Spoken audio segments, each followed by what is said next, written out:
Yeah, multiple offers are definitely skewing with the data this past month. And I've been looking at the numbers all morning. We're talking Guelph, Wellington at large, and Milton, Oakville, the Halton corridor, really. And the headline numbers look one way, but when you actually dig to what's moving and what's sitting, it tells a different story. Like sales jumped 44% from January to February in Guelph alone. That sounds like things are heating up, but the story behind that number is a little more interesting, and you do have to give it a little more thought. And I do think it changes how you should be thinking about the spring market, whether you're buying or selling. I'm going to walk you through everything. Let's get into the screen share. And if we've never met before, I'm Varsha. I'm a real estate advisor in Guelph, Milton, Oakville, and I guide families through really transitional points in their lives when they have to make important real estate decisions. So Guelph saw 108 sales in February. Our transaction volume was 108. And in January, that was 75. That's a 44% jump month over month. And that's not a small move. Buyers did come back in February, but this is sort of the part you need to pay attention to. They're negotiating. We know that. People are out to negotiate right now. It's kind of the way that confidence is going to even come back into the market is when you can negotiate your terms to your benefit. But that's not the be all end all of negotiation. They're using conditions. They're using timelines that work for them. They're really digging into price points. And the sale to list price ratio is at 98%. That means sellers on average are accepting 2% under ask. Median days on market is sitting at 23, while the average days are sitting at 45. That gap also tells you something. The well-priced homes are moving in that like 23-day, 3-week period. Well-priced, well-positioned homes, well-presented homes. The overpriced homes, or the ones that truly are lacking some sort of value, they're dragging, and that's what's leading towards that 45-day average. It's a mixture of many things. It's a mixture of overpriced homes. It's a mixture of homes that don't really meet what the buyer demand is currently. There's buyer demand in single-family detached homes that have 3 bedrooms, and someone's trying to offload a rental project, a bungalow, right? The buyer demand in that pocket may not warrant that product. So if you're a seller looking at these days on markets, if you're a seller in Guelph right now, this gap, you need to use this to your advantage. It's your entire strategy. Price to sell. If you're ready to sell and you're ready to move on with your life, then don't fall into the 45-day average. Price to sell. And then you're done in 3 weeks. But if you do miss the mark in pricing, even by $20,000, $30,000, be prepared to sit a little bit longer. Now, 17.6% of homes have actually sold above list price, and we are not a region here in the city of Guelph. There are neighboring regions that love to list super low and sell really high, like over ask.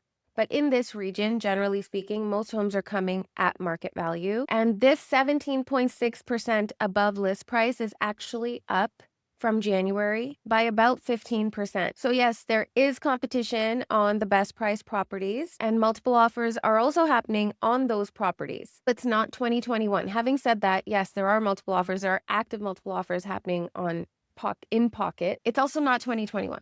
It's not the market where there's 10, 15, oh my gosh, remember the days of 40 offers? That's not happening, okay? I've actively been involved in multiple offers with clients, and it has been 5 offers on a property. It has been 3 offers, but believe it or not, the sale price is not always above list price, even in those instances, and that's something to consider. We're sometimes conditioned to think as soon as you see multiple offer, it's an immediate price jump. Sometimes it's not. Okay, so it's the homes that are nailing pricing and presentation that are going to stand out and that are actually going to move in this market. So Guelph is sitting at 389 active listings. That puts months of inventory at the 3.2 month mark, and that is a balanced market. That is not leaning towards buyers. That is not leaning towards sellers.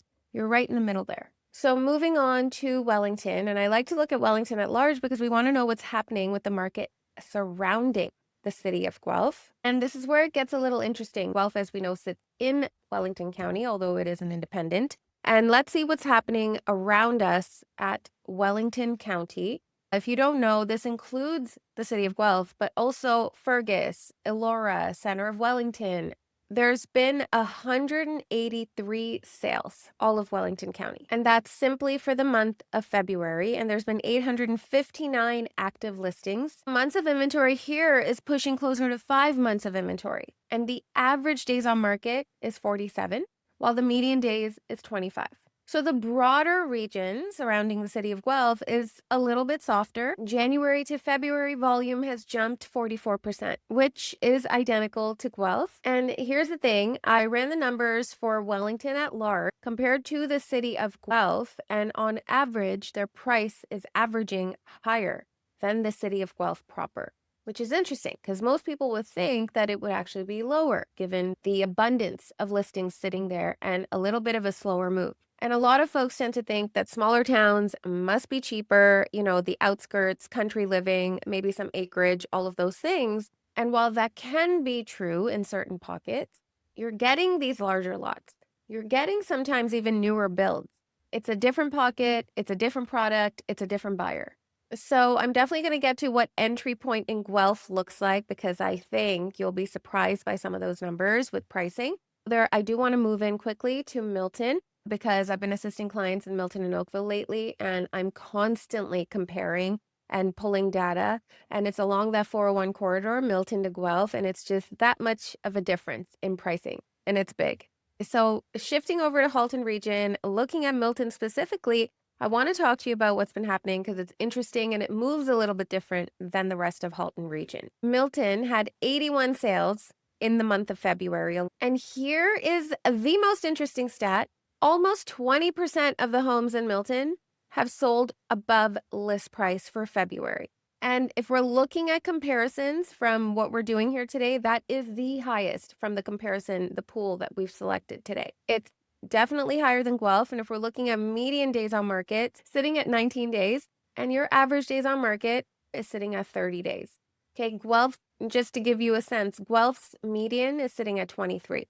So what I think is driving this is Milton's buyer pool skews toward GTA commuters. There's higher budgets, there's a little more urgency getting on that 401 corridor, getting into the GTA and beyond. The buyers that end up settling there, especially relocationers that are moving out of Toronto, they've mentally already offloaded Toronto. And so when they're shopping with their higher budgets, they're already looking to set route down. They're ready to jump. Because there is, they factored in that ease of access, being able to commute out of Milton into the GTA, into Toronto as needed. So it's a different mindset in investing in Milton. Milton also had 365 active listings for the month of February, and against 81 sales, like transaction volume, that's not really creating a frenzy in the market. So well-priced homes, we know the story. Well-priced homes are being scooped up. Well-maintained homes are certainly being scooped up if pricing aligns. And the overpriced ones are what's fueling this 30-day average days on market. And it's the same story with Guelph. It's really the same story across the regions. Get into exact numbers. Now, to touch on Oakville really quickly, it is a different animal entirely. Oakville is sitting on the highest active listings that it's seen in the last 15 years. The average price there is $1.3 million, and the median days on market sitting at 31. The detached freehold segment, as well as semis, are seeing the most activity right now, and we know that the Oakville condo market has been fully into a buyer's market. So yes, there is opportunity there if you're looking to get into a condominium. If you're actively shopping in Oakville, because a lot of families do, a lot of clients I've helped do it. Number one reason families end up in Oakville, I'm going to tell you, they're public school systems. A lot of them offer specialized programming. They come highly rated, and Oakville does offer a plethora of private schools for you to select from. So if you've been waiting to get into the Oakville market, this is likely the most choice you've seen in a generation. And yes, that's especially true on the condo side. Here's my read on Halton region as a whole. Oakville and Milton, as we know, they're not really similar markets at all. There was a point where pricing was really competitive in that 2021-2022 corridor. However, they're really splitting off. Milton's entry and mid-market is heating up because commuter demand, a young family settling there, lots of activities for the children. Oakville's high end is cooling. However, sales are coming back in. And pricing for those properties is something that is so nuanced. There are shifts and movements happening there as well. Although, yes, it has cooled off. It is not as hot as the entry point. I want to give you some context because prices without context, they're just numbers. What are you going to do with them?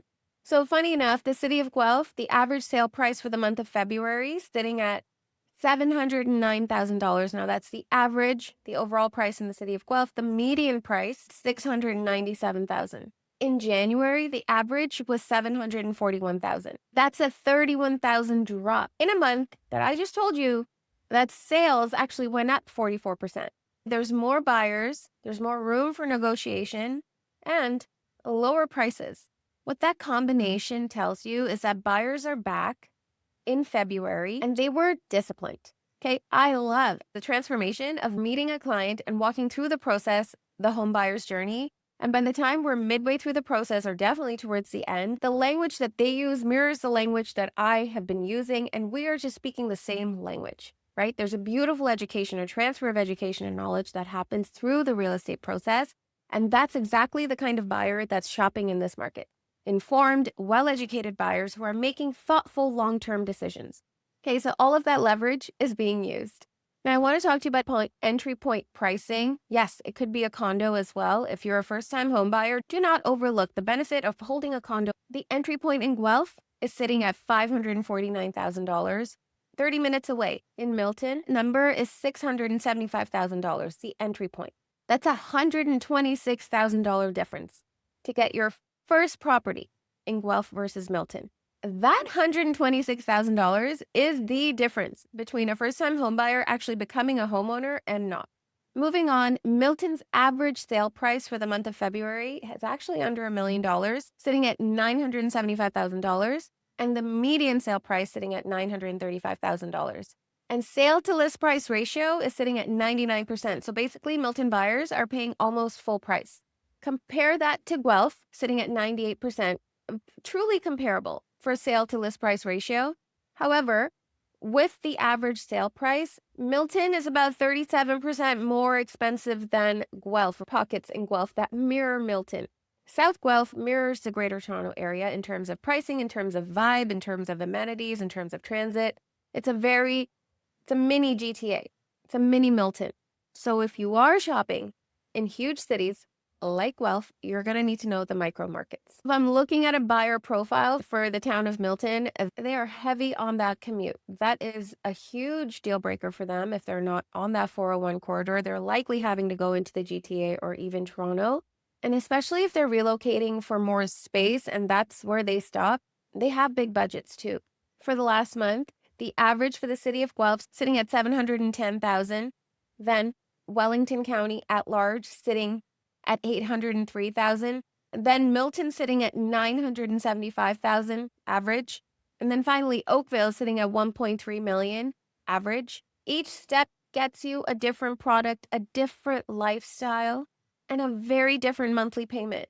And the reason I break down these prices is for you to really factor in two important things: home ownership and affordability. Do you value home ownership? What is your monthly payment? Both of those things matter. What do you want the home for? What does that mean to you? And what are your monthly payments? Amortized over 25 years, yes, but what are your monthly payments? Can you afford this lifestyle? Does the home you want give you the lifestyle you want? Do you need to take a little bit of short-term pain for long-term gain? That is the style of thinking when it comes to home ownership. Now let's just zoom way out and look at Greater Toronto Area as a whole, because I would be remiss if I didn't touch on the Greater Toronto Area. The GTA definitely has ripples to all of these markets that we just touched on. In January, sales were down 19% in the GTA and averaged under $1 million, which is huge for the Greater Toronto Area. And when you hear something like average price down 6.5%, that is scary. That's a scary headline. But Guelph, Milton, Oakville, they're not following that same script. February volume has actually gone up. Buyers are back. Prices aren't skyrocketing. Do you see that? Like, product homes are moving, prices are not. And I think that's going to be the story this spring. So that's February in a nutshell. Something to remember when you look at active listings, you also need to sort of filter in, okay, what was already listed, what got relisted at a better price, right? A lot of data that you have quickly accessible at the palm of your hands is not always looking at the behind the scenes picture. And the big question now is March 18th, when the Bank of Canada comes out with their interest rate announcement on March 18th. That decision is going to set the tone for what we see happening in March and spring overall.